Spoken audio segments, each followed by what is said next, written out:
E aí, galera, sejam muito bem-vindos ao Se Ligue, um programa para você que é jovem e vive aqui no sul da Bahia. Nessa primeira edição, nós vamos falar sobre arte nas escolas, Juventude e fotografia, o ensino da história afro-brasileira e senso crítico. Então, partiu?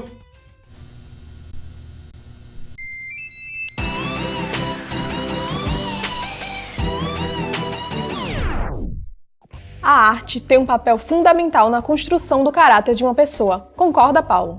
Concordo sim, Janine. A arte humaniza e ajuda a entender a realidade do outro. E isso faz toda a diferença na vida de um jovem. Inclusive, tem 2 escolas aqui na região com projetos bem interessantes voltados para essa área. Pois é, e elas acharam maneiras de unir a arte e a educação. E os resultados têm sido muito positivos. Ficou curioso? Acompanhe com a gente. A arte está presente em nossas vidas e tem uma grande importância para a juventude, promove a inserção sociocultural e os torna inovadores e criativos. Por isso, o incentivo à arte nas escolas é fundamental e tem uma função tão importante quanto as outras disciplinas. Veremos 2 colégios de Itabuna, o Colégio Batista e o CIEI, que promovem a arte a seus estudantes de forma inovadora e inspiradora.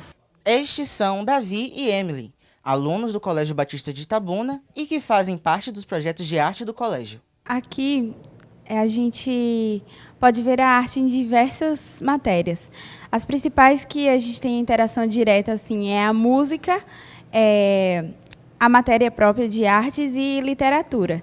E também tem o projeto, que é a Feira das Nações. Na Feira das Nações vai englobar toda a questão de arte, porque lá vamos ter a música, vamos ter a dança, vamos ter teatro, vamos ter pintura. Então a Feira das Nações ela vai mostrar tudo de arte que a gente pode encontrar de fácil acesso. Assim. A Feira das Nações se tornou essencial em todos os anos, porque é o momento em que todas as matérias elas, são combinadas em um momento único.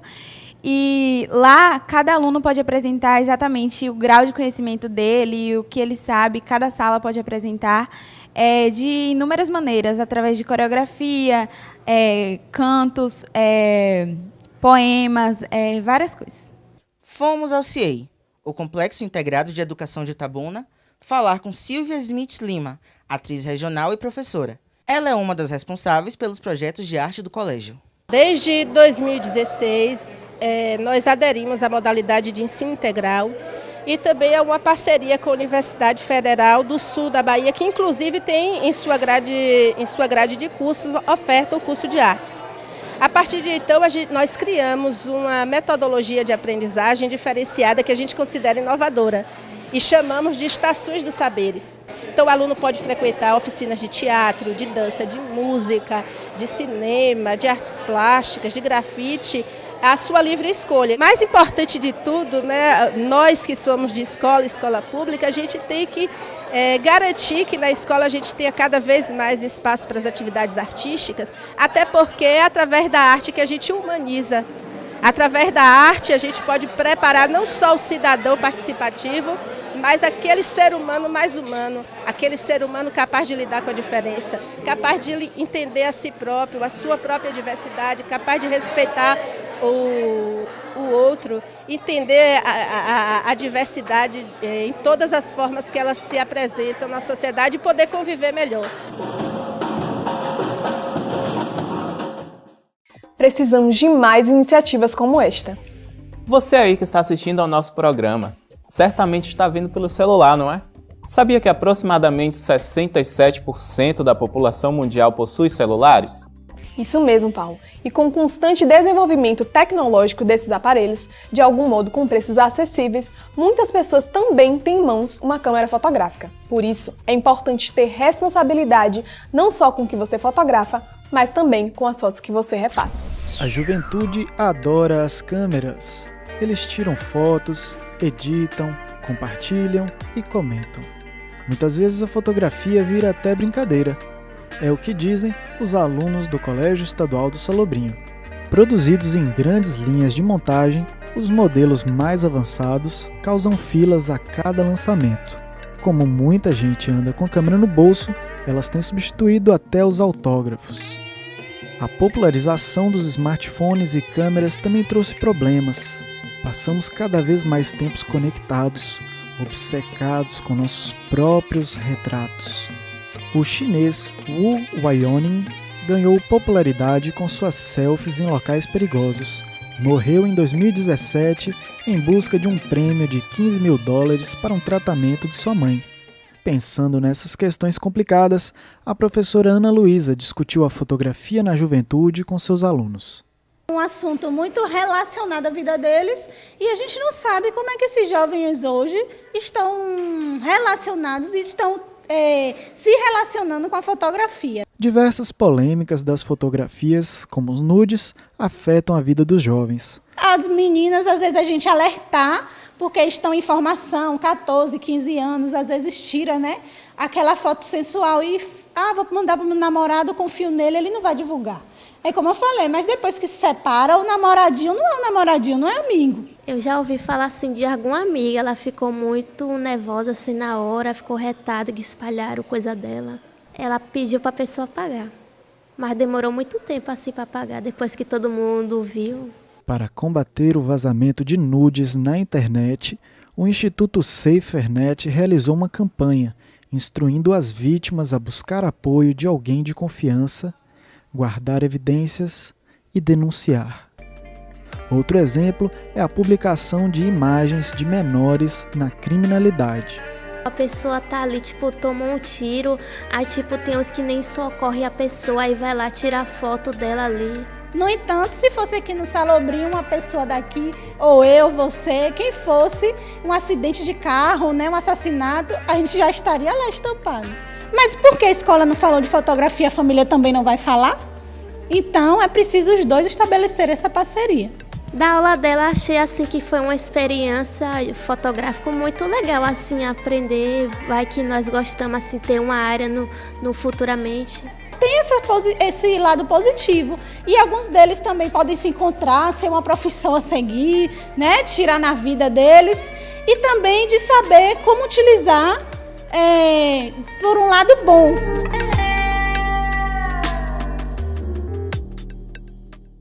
Você sabe o que é a Lei 10.639?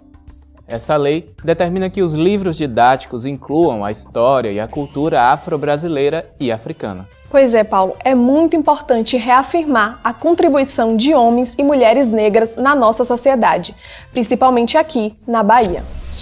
Uma das estratégias do PNE, Plano Nacional de Educação, é assegurar que sejam incluídas nos currículos escolares conteúdos sobre a história e as culturas afro-brasileiras e indígenas.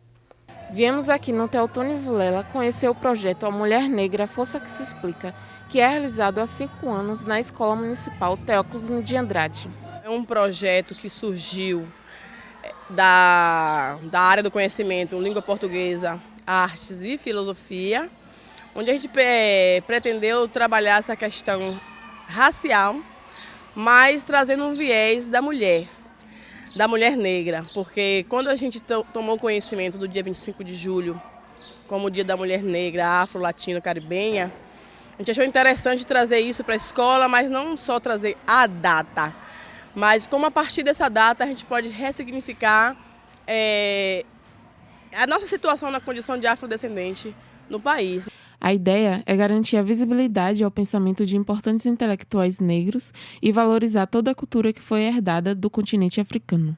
É um desafio trabalhar esse projeto, mesmo com o respaldo da Lei 10.639, porque alguns estudantes ainda têm aversão à temática, eles mesmos têm um alto preconceito, vamos assim dizer, e alguns professores também relutam em aderir com facilidade a temática do projeto. Acham interessante, acham bonito, mas se contempla muito em contemplar e não em participar, e não em colaborar com essa temática de maneira efetiva na ação pedagógica.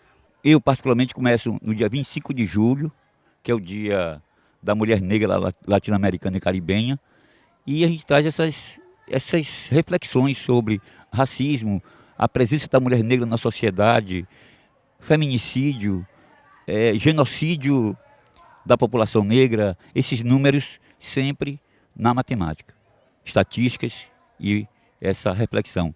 E também trago imagens das mulheres negras que atuam na escola, a porteira, por exemplo, a merendeira, a professora, os alunos, sempre trazendo essa reflexão. A Lei 10.639 de 2003 requer que os livros didáticos de história estejam a par das novas diretrizes de educação e ressignifiquem a imagem do negro no Brasil, visto que também somos participantes ativos na construção da história do país. Comparar com tempos anteriores, evoluiu bastante, mas de forma tímida.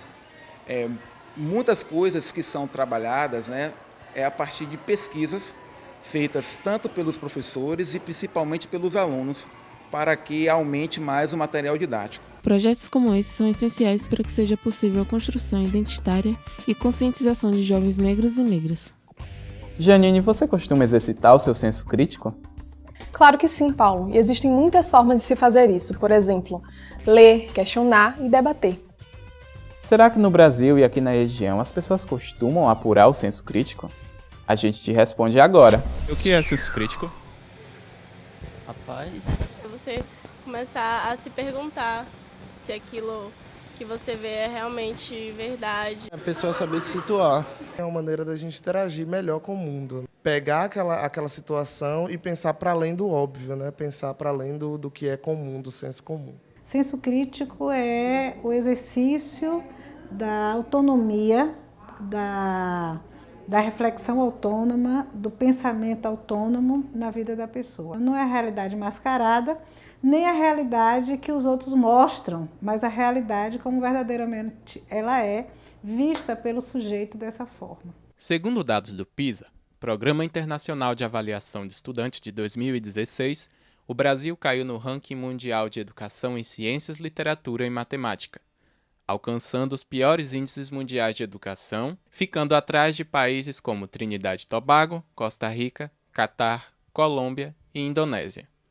A taxa de analfabetismo da população com 15 anos de idade ou mais caiu de 7,2% em 2016 para 7% em 2017, mas não alcançou o índice de 6,5% estipulado desde 2015 pelo Plano Nacional de Educação.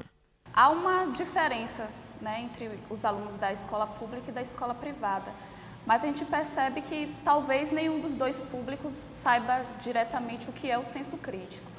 E a gente percebe uma carência nesses alunos quanto a essa criticidade. Eu entrei na universidade esse ano e eu estou fazendo o segundo semestre de comunicação. E a diferença maior que eu senti foi que no ensino médio, a gente era muito estimulado a contrariar, mas não tinha um motivo, a gente só tinha que contrariar. Via um posicionamento e a gente tem que criar um posicionamento diferente daquele. Na universidade eu vejo que é algo muito mais profundo, a gente tem que... os porquês aparecem muito mais. Tem muitos estudantes que ingressam na universidade e tem esse déficit de conseguir fazer leitura mesmo do mundo, né? Então, tem muita gente com dificuldade na interpretação de texto e tudo mais.